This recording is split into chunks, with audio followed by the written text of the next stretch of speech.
आगे बढ़ेंगे। आज ईद मिलादुन्नबी है। हर चार जानिब खुशी का माहौल है। चिरागों ने चार जानिब रोशनी बिखेरी है। आज के दिन को आखिरी पैगंबर के यौम पैदाइश के तौर पर मनाया जाता है। देखिए ये रिपोर्ट। ईद मिलादुन्नबी एक खुशी का दिन है। ये दिन हर साल अपने नबी आखिरुज़्ज़मां की विलादत की मुनासिबत से मनाया जाता है।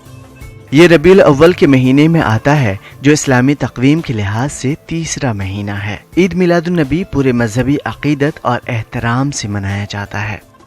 जश्न ईद मिलादुन्नबी में नात ख्वानी की महफिलें होती हैं, जिसमें उलमाए किराम हज़रत सल्लल्लाहु अलैहि वसल्लम की विलादत बासआदत, आपकी ज़ात मुबारका और सीरत तैयबा के मुख्तलिफ पहलुओं पर रोशनी डालते हैं।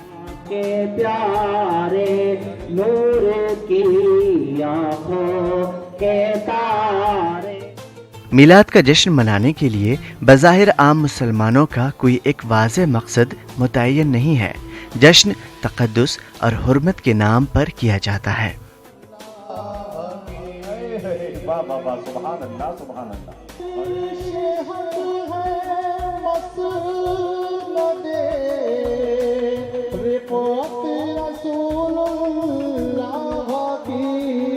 इस महीने में, इन दिनों में अल्लाह के रसूल दुनिया में तशरीफ़ लाए और ये पूरी दुनिया के अंधेरे को मिटाकर अल्लाह के रसूल ने पूरी दुनिया में उजाला कर दिया।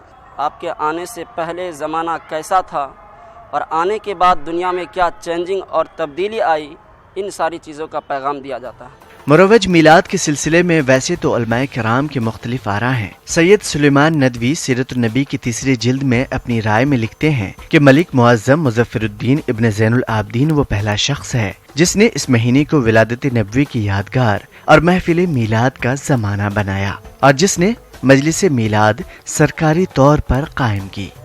ये भी कहा जाता है कि सलीबी जंगों के दौरान ये रिवाज अवाम में जोर पकड़ता चला गया।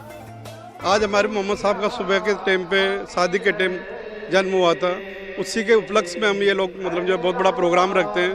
रात को हम सारे रात जग के वो लोगों को पैगाम देते हैं कि हमारे नबी जब दुनिया में आए तो एक बड़ा हर्षो उल्लास था। जब हमारे नबी दुनिया में तशरीफ़ लाए तो रहमत बनकर तशरीफ़ लाए और काफ़ी मतलब अमन और शांति मतलब पैदा हुई।